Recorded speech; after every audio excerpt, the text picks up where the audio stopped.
Dan Tortora here on site on location at the American Kickoff in Charlotte, North Carolina, and I am here with the new head coach of the Rice Owls, Scott Abell. Scott, how are you? Good, Dan. Good to be on this morning. Good to be with you, and good to be here in Charlotte. Now, last year, and this is probably better for Rice, but down in the state of Texas, we had the American Kickoff. What does it mean to you to be in the Queen City here in Charlotte in North Carolina to kick off the American season? Well, I think it's a great venue, right, for American and our conference and where we're going. And, you know, Charlotte puts on a great show no matter whether they're hosting, bowl games, right, Panthers. And I have some connection here, right? I've spent my last 7 years in the greater Charlotte area coaching. So, for me, it was kind of coming home-ish, right, which is nice. My daughter met me at the hotel, welcomed me, and so it's good to be back and excited to be here for me today. And when you said, obviously spent a bunch of years here coaching, just to go into that for people that don't know that journey that you had and the connection here to Charlotte. Yeah. So in 2018, my staff and I took over the Davidson program, FCS level, that had really struggled, right? Hadn't won a FCS game in 5 years at their own level, and we really transformed that program to really the best program in the Pioneer League, multiple playoff berths, multiple championships, and it really was a terrific place for us. The community really bought in, the players, the staff. I'm so grateful for my time here and what it meant for myself and my family and our staff, and will forever have a piece of Davidson in my heart. Yeah, when you look at like you said, what was accomplished with Davidson, taking a team that wasn't used to winning and getting them to a place where they could be on the top of a mountain, how did you get there? What are the pillars, the foundation essentially of putting together a good program? Well, I think it starts with people, right? I think people are our greatest resource, and one thing I say a lot, we're not here to build a team, we're here to build a program.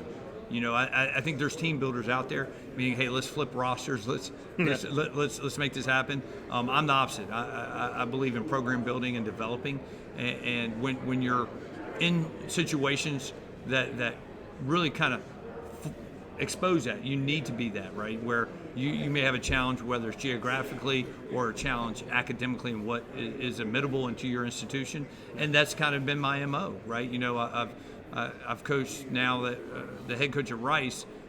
My last 3 stops are 3 of the highest academic schools in the country, no matter what level they play football, right? I think that's a very unique stat, and there's a process to go through that. And I think in those worlds, you got to build program with culture, with the people, and so finding the right people, surrounding your program with them, attracting the right scholar athletes, it really is how it all begins.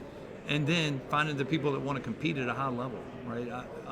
I've made a life of making sure that people understand you don't have to choose what you can be great at, right? You can be a great scholar and a great football player. Yeah. There's no reason that you can't be both, and there's no reason that the institution can't be both and can't take pride in that. And so, we've worked really hard at that, right? And it's been a good formula for us, and excited to be here at Rice and getting this going. And you speak on the educational piece of Rice. What else is it about Rice that you feel like would be the proper way to showcase the identity of the Owls? How would you define who the Rice Owls are from the inside out? Well, I would tell you that there's a proud history, a football tradition, right? And there's a hunger there, really thirsting for change, thirsting for it to get back to where maybe it once was.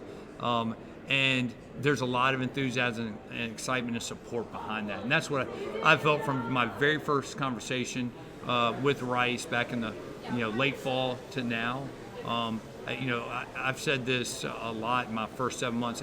There's no better time to be a Rice Owl, right? From top down, from President DeRoche to our athletic director, Tommy McClellan. We have great leadership, we have great support, and we have a ton of energy that wants to see Rice grow and become what it once was. And, obviously getting there, you want to find the right student athletes, those that care about the student side of things as well as the athletic side of things. You want them to be talented in the classroom and on the field.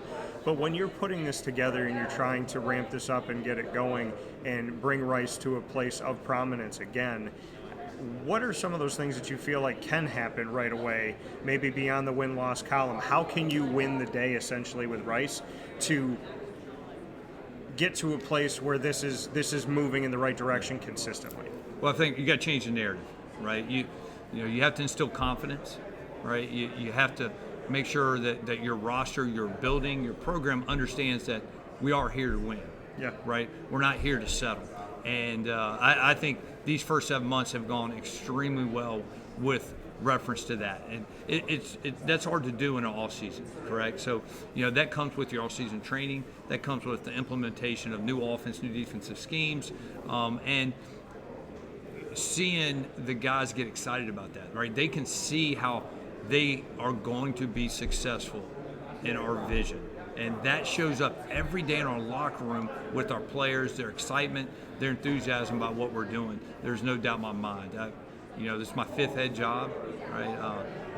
Been really a head coach since I was 27 years old, so I don't have that wild history. But hey, I've worked for Saban for a while. I've worked for Belichick. I haven't worked, right? I've worked for myself. Yeah. And so seeing this through the years, you learn something at every stop. And how do you transition a program from where it's not where it wants to be to where it needs to be? And the big part is instilling confidence and building that, not necessarily on the field on Saturday, because that's coming, but you got to build that all year, right? You don't win games, you don't win championships on Saturday. You win those all throughout the off season, your winter training, your spring practice sessions, and now our summer training. And our guys have crushed that. You said you started in the head coaching world at 27. You've been working for yourself. I, at 26, started my own company, started working for myself. So I can parallel with you in that world. What does that mean to you that you've had such an atypical road and you've been able to be the leader of your own program for a lot longer and at a younger age than most? Well, what I hope is that it inspires younger coaches that there's a lot of pathways to get here, right? And I don't know if there's one better than the other or right or wrong. What I say often is that if you win football games, people are going to find you, right? I'm a guy who rarely have applied for jobs. Jobs have found me, right? And I've also taken jobs and opportunities that a lot of people didn't want or turned down because, well, that's not a great job, or they don't believe in themselves. I don't know if we can win there. I've done the exact opposite, right? I've taken jobs where other people are like, too many challenges there. I see too many opportunities there. And that's been a great recipe. And so I hope that gives confidence to younger coaches to take that risk.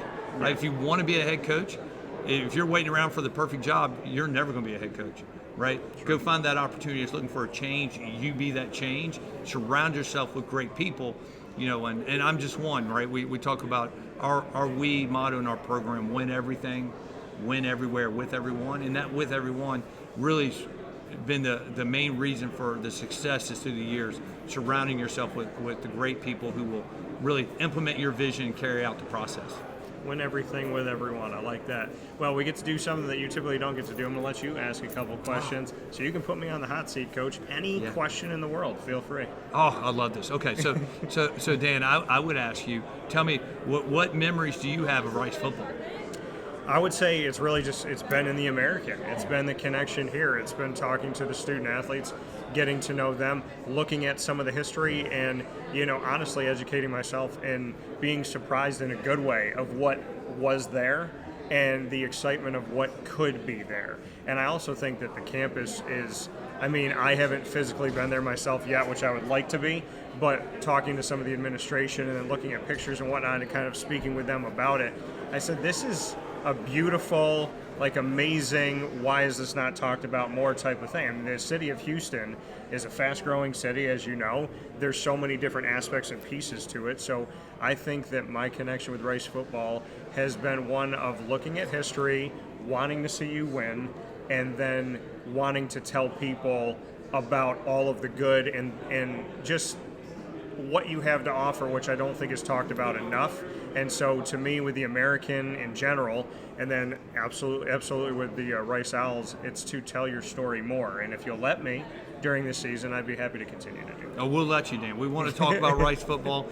We want to get our message out there to everybody, and that's not going to change. You got one more question for me? Okay. So you've been your own boss. Yes. Right? Mm-hmm. All right. As you talked about our parallels, What advice do you have for those trying to get there in their world as a leader, right?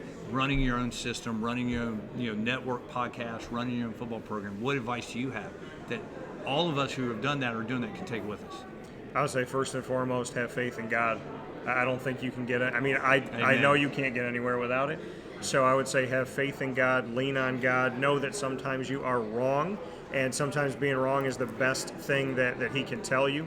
I would say, so get in the Word, pray, be with Him, and, beyond that, I would say trust in yourself, be innovative, be different. I've never been a follower. I've always wanted to create, to be unique. Once I create something and I see it to life, like from the pen and paper to being implemented, once that's done, I go to the next thing, and people say, well, like, do you not enjoy it? I said, no, of course I enjoy it, but I love to create so much that at 3 o'clock in the morning when something's created, I want to create something else at 3:15 in the morning. So I would say, be creative, be innovative, be different. Don't copy in this world. And I would say this, it's not about the clicks and the likes and all the stuff. When people get focused on the quantity and the money of it all, I'm blessed by God that I can pay my bills and I can do the things I want to do and live the life that I want to live. But I never focused on the money. I didn't focus on the clicks. I focused on relationships. I focus on the people, on building where you can walk into a room and a coach doesn't see you and want to run in the other direction because you've changed their words around, or they know you're just looking for a soundbite or something like that. A coach that will shake your hand and remember your birthday. How's your mom? How's your family doing? Hey, how was that trip to Italy that you took? I'm about relationships, and I think that if you're about relationships, you're honest, you have a faith in God, you're innovative, and you bank on yourself, you cannot fail in your life. God, amen. I love that. Yeah, and I will double down, no doubt. We can't do it without our good Lord. Absolutely. So Scott Abell here, your new head coach of the Rice Owls. You can see them all throughout the season, and looking forward to the opportunity of continuing to tell their story. Coach, it's been my pleasure. Thanks, Sam. Appreciate it. Thank you, sir.